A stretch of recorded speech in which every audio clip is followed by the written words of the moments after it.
Hello guys, welcome to my YouTube channel. मैं मुकेश पारिक। नमस्कार, प्रणाम, सत श्री अकाल। आई होप आप सभी ठीक होंगे। आपा बहुत बढ़िया। आज मैं विजिट कर रहा हूँ फतेहपुर सीकरी। फतेहपुर सीकरी जिसे अकबर की ख्वाबों की नगरी कहा जाता है। इस शहर की स्थापना 1569 के अंदर की गई।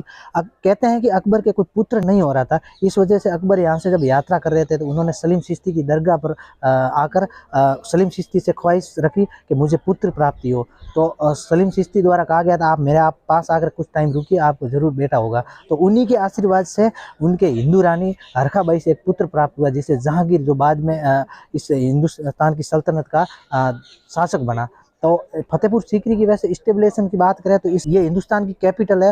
वो 1571 से लगाकर 1585 तक हिंदुस्तान की कैपिटल रही। यानी पूरे हिंदुस्तान का राजनीतिक एवं प्रशासनिक संचालन वो इस शहर से किया जाता था। यानी फतेहपुर सीकरी अपने आप में काफ़ी इंपॉर्टेंस रखती है। तो आज हम इस परिसर की सारी इमारतों को विजिट कर रहे हैं। इसकी मुख्य इमारतों की बात करें तो जोधाबाई का महल, जो अकबर का मुख्य हरम था, जिसे वास्तव में हरखाबाई का महल कहा जाए तो उचित होगा। इसके सिवा यहाँ पर दीवाने खास, दीवाने आम, बीरबल का महल, मरियम उजबानी का महल एवं चार समन, ये सारी मुख्य इमारतें हैं जो काफ़ी खूबसूरत एवं दर्शनीय हैं। तो चलिए मेरे साथ, मैं आपको विजिट कराता हूँ इन सारी इमारतों को।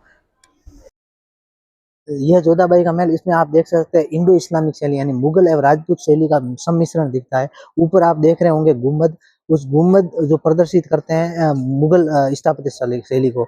और ये जो बीच में आपके झरोखे दिख रहे हैं, ये जो अलमारियां हैं, वो प्रेजेंट करते हैं राजस्थान की जो हवेलियां बनी हुई उस टाइप। फिलहाल मैं एंटर हो रहा हूँ जोधाबाई के महल के अंदर। जोधाबाई का महल, एक्चुअली में जोधाबाई का महल इसे कहना गलत होगा, क्योंकि जोधाबाई है वो मोटा राजा उदय सिंह, जो मारवाड़ के राजा थे, उनकी पुत्री थी, जिनकी शादी हुई थी वो जहांगीर के साथ हुई थी। जहांगीर जिसे सलीम कहा जाता, जो अकबर का पुत्र था। जब नागौर दरबार लगा था उस टाइम समझौता हुआ था। उस जोधाबाई एक्चुअली में एक टाइटल है। जोधाबाई का असली नाम मानी बाई है, मानी बाई है, और उसका टाइटल दो है, एक जोधाबाई भी कहा जाता है, उसे जगत गोसाई भी कहा जाता है।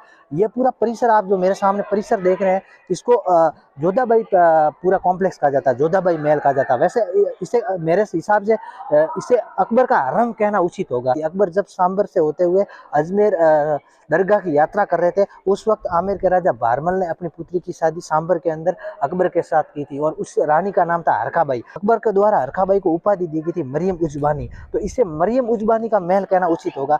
यह फतेहपुर सीकरी की सबसे बड़ी इमारत है। यानी ये पूरा परिसर है जो ये जोधाबाई कॉम्प्लेक्स जिसे कहा जाता है, एक्चुअली में अकबर का हरम है।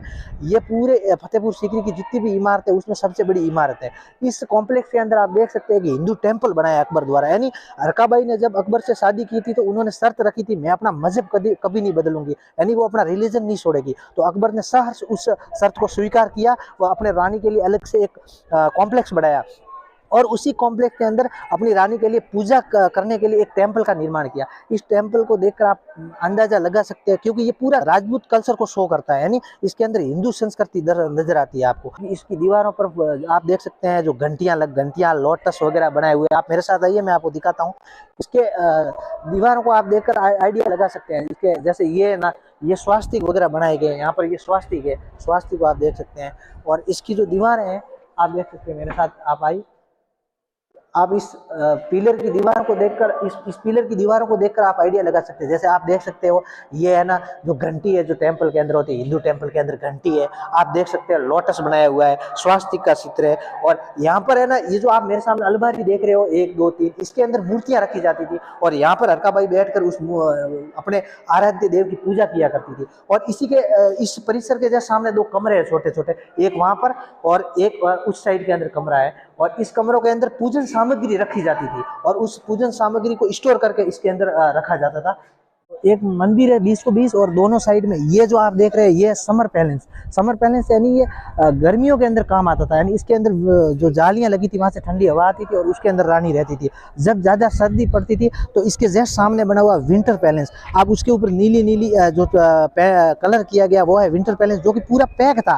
पैक यानी जब उसकी छत के ऊपर सनलाइट गिरती थी तो इस सनलाइट से वो पूरा गर्म रहता था अंदर। तो विंटर के टाइम में रानी उसमें रहती थी, समर टाइम में रानी इधर रहती थी। आप जो अभी मेरे सामने जिस परिसर को देख रहे हैं, बिल्डिंग्स को, ये जोधाबाई की रसोई थी। एक्चुअली में यहाँ जोधाबाई अपना खाना बनाया करती थी। वैसे फिलहाल ये बंद की हुई है, बट आप देख सकते हैं, इसको पास से मैं आपको दिखाता हूँ। ये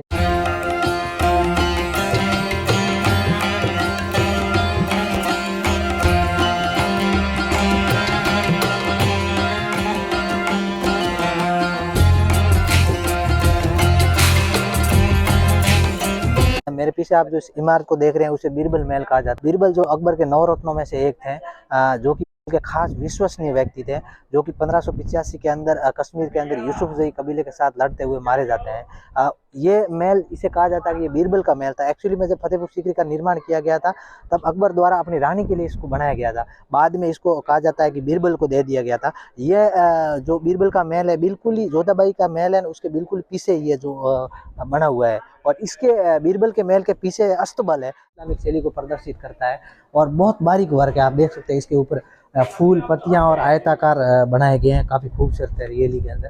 चलते हैं इसके अंदर बीरबल महल के अंदर, और इसके अंदर आप देख सकते हैं हिंदू स्थापत्य कला को प्रदर्शित किया गया, यानी हिंदू शैली। बीरबल हिंदू था, जब अकबर ने दीन इलाही जारी किया था तो बीरबल ने उसको स्वीकार किया था, पर वो वास्तव में हिंदू था एक। और आप देख सकते हैं इस परिसर के अंदर जो अलंकृत वर्क किया गया बारीक, जो काफी खूबसूरत है इस इमारत के अंदर। स्थापत्य कला का जिसको नॉलेज होता है उनके लिए ये जो वर्क है वो काफी एक्साइटमेंट उत्पन्न करता है, यानी रियली में काफी अमेजिंग है।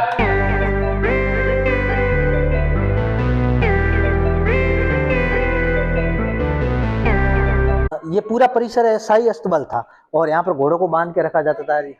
घोड़ों को बांधने के लिए ये स्टोन फिट किया गया था, और इसके अंदर से रस्सी निकाल के रखी जाती थी जहाँ से घोड़े यहाँ पर रहते थे, और उनको चारा डालने के लिए इसके अंदर चारा डाला जाता था और वो खाते रहते थे और यहाँ पर बांधे रखे थे। जब युद्ध होता तब उनको यहाँ से ले जाया जाता था, और वो घोड़े होते थे वो शाही घोड़े होते थे, अकबर के खास हुआ करते थे वो घोड़े, और वही यहाँ पर बांधे रखे जाते थे। और ये है मतलब इसको पूरे परिसर को अपन शाही अस्तबल कहेंगे, ये शाही अस्तबल है। और फतेहपुर सीकरी पूरा का पूरा लाल बलुआ पत्थरों से निर्मित है, यानी रेड स्टोन से बनाया गया है इसको पूरे फतेहपुर सीकरी को।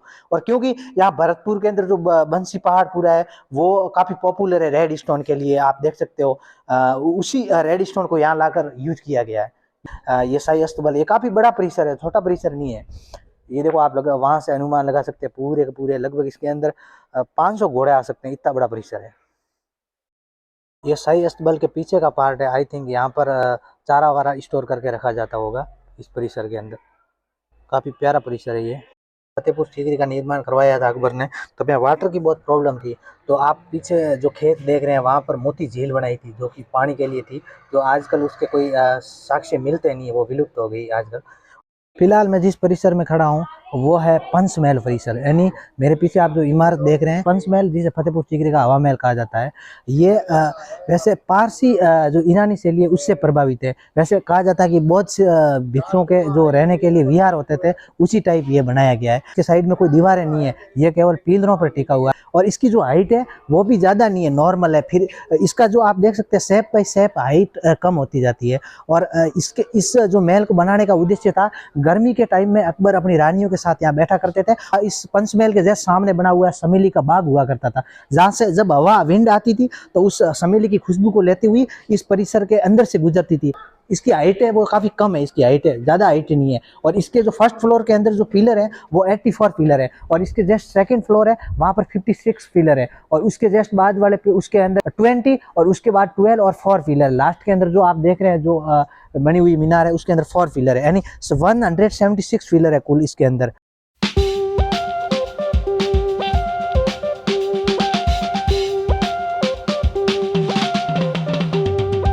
इस महल पर चढ़ने के लिए जो सीढ़ियां हैं वो यहाँ से थी।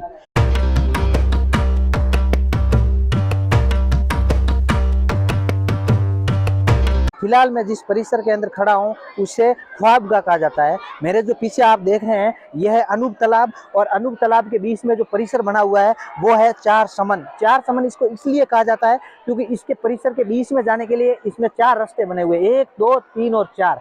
कहा जाता है कि इस परिसर के बीच में बैठकर तानसेन संगीत की प्रस्तुति दिया करते थे। कहा जाता है कि तानसेन जब मल्हार राग गाते थे तो अपने आप ही बारिश हो जाती थी, जब वो दीप राग गाते थे तो दीपक अपने आप ही जल जाया करते थे। अब इस बात में कितनी सत्यता है वो तो मैं नहीं जानता, पर ऐसा इतिहास के अंदर मिलता है सुनने को। और इस 4 समन के सामने ये बना हुआ परिसर है, यहाँ अकबर बैठकर तानसेन के संगीत का एंजॉय किया करते थे। और इसी के सामने जो ये परिसर है यहाँ पर अकबर की बैग में जो हिंदू रानी व मुस्लिम जो रानियां थी वो बैठकर इस संगीत का एंजॉय करती थी। वैसे इस 4 समन के उस साइड जो आप देख रहे हैं वो है तुर्की सुल्ताना का महल, जो अकबर की रानी थी जो एक तुर्की थी। ये अकबर का बेडरूम है, इसको काफी हाइट पे बनाया गया। जो मुगल परिवार होते करते थे, उनके अंदर राजकुमारों में द्वेष होता था, तो किस कोई आकर अकबर को मार न दे, इस वजह से इसको काफी हाइट पे बनाया जाता था। और इस पे चढ़ने के लिए चंदन की सीढ़ियां होती थी, इसके ऊपर उस सीढ़ियों से होते हुए अकबर इसके ऊपर चढ़ा करते थे। और इसके नीचे पूरे परिसर के अंदर वाटर भरा रहता था, जिसके अंदर गुलाब जल डाला जाता था, और गुलाब की वजह से पूरा रूम महकता रहता था।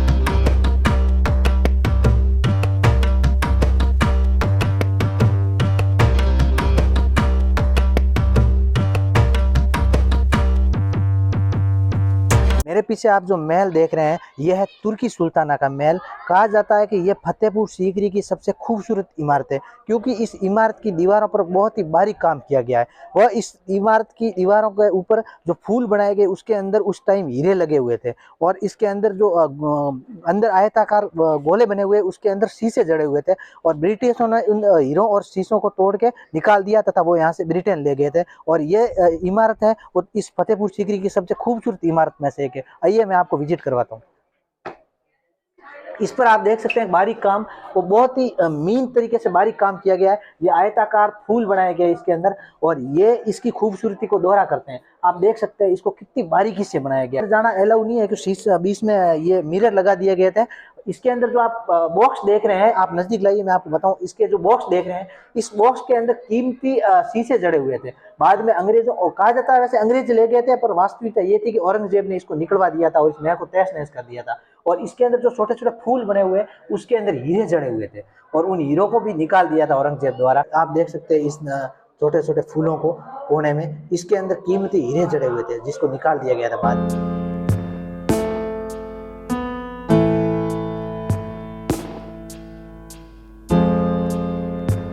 मेरे पीछे आप जिस इमारत को देख रहे हैं, उसे इबादत खाना कहा जाता है। इसे दीवाने खास भी कहा जाता है, लेकिन इसको इबादत खाने के नाम से इतिहास के अंदर जाना जाता है। इस इमारत का निर्माण 1575 के अंदर यानी 1575 में अकबर द्वारा करवाया गया था।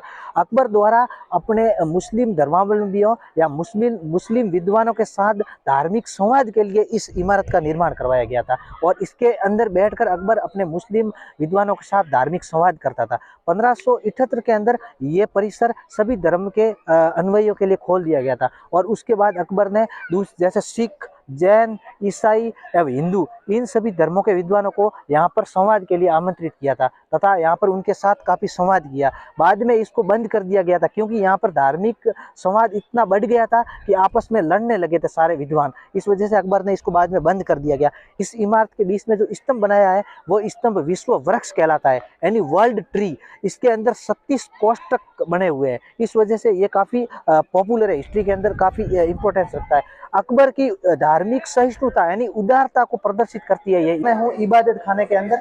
बाहर से ये इमारत 2 मंजिला लगती है, लेकिन अंदर आने के बाद हमें लगता है कि ये 1 मंजिला इमारत है।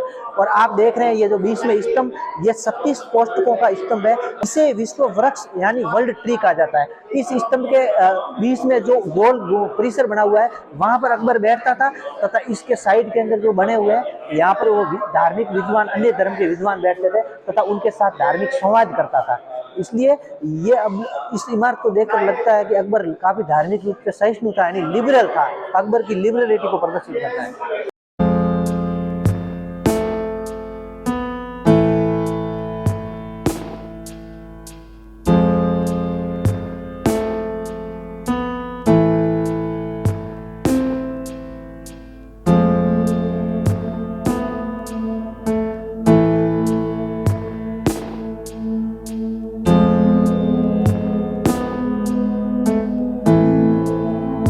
खाने के जो सामने इमारत है, ये खजाना रखने के लिए उपयोग की जाती थी। इसके अंदर 3 कमरे हैं, और गलती से इसे अब आंख मिसोली खेल कहा जाता है, यानी यहाँ पर अकबर कहा जाता है कि आंख मिसोली खेलता था, और रियलिटी ये नहीं है। रियलिटी में ये खजाना घर था, जहाँ पर खजाना स्टोर करके रखा जाता था। आप मेरे सामने दीवार देख रहे हैं, इस दीवार के बीच में एक हॉल है। इस हॉल के अंदर खजाने को स्टोर करके रखा जाता था, तथा इसको बाहर से स्टोन से पैक कर दिया जाता था। जब भी बाहरी अटैकर होता उनको पता ही नहीं चले कि यहाँ पर इसके अंदर खजाना है, इसको पैक कर दिया जाता था। और ये काफ़ी गहरा और काफ़ी बड़ा है। और ऐसे कैसे आप यहाँ पे इसके पास में भी ऐसा कैसा बना हुआ है, आप देख सकते हैं। इसके अंदर जैसे खाई सा फील होता है, ये काफ़ी गहरा है, देख सकते हैं आप। और बाद में इसको स्टोन से ढक दिया जाता था, और इसके ऊपर स्टोन रख दिया जाता था, इसके अंदर खजाने भरे जाते थे। ऐसे कैसे सारे इस पूरे इमारत के अंदर ऐसे कैसे बने हुए हैं हॉल। और जैसे यहाँ पर भी आप देख सकते हैं ऐसा कैसा हॉल बना हुआ है इस अलमारियों के अंदर, यानी कोई भी व्यक्ति बिल्कुल भी आइडिया नहीं लगा सकता कि इसके अंदर कोई खजाना होगा। इस प्रकार से इनको बनाया गया, आप देख सकते हैं। इनके ऊपर स्टोन रख दिए जाते हैं, यानी इसकी कटिंग है उस स्टोन के हिसाब से की गई, यानी ऊपर स्टोन रखने के बाद पता ही नहीं चलता कि इसके अंदर खजाना है, यानी स्टोन पूरा उसको पैक कर देता था, फिर पता चलता ऐसे आदमी बाहर से देख कर ऐसा अनुमान लगाता था कि जैसे कोई अलमारी है। इस परिसर में बैठकर अकबर न्याय का काम करते थे, यानी न्याय करते थे। और इस परिसर के जस्ट बीच में जो आप देख सकते हैं जालीनुमा जो बनाई गई है दीवारें, और वहाँ से विंड सप्लाई होती थी, और इस जालीनुमा परिसर के बीच में अकबर बैठा करते थे। और यहाँ से बैठकर अकबर इस परिसर में अपने सामने बैठे हुए आम नागरिकों से वार्तालाप तथा न्याय का कार्य करते थे तथा उन्हें सजा दिया करते थे। और इसके लिए इस परिसर के एक साइड में उसका अकबर का एक हाथी था, वो बांधा रहता था। जब किसी को मृत्युदंड की सजा दी जाती थी तो उन हाथी के पैर के नीचे डाल दिया जाता था, हाथी उनको कुचल देता था।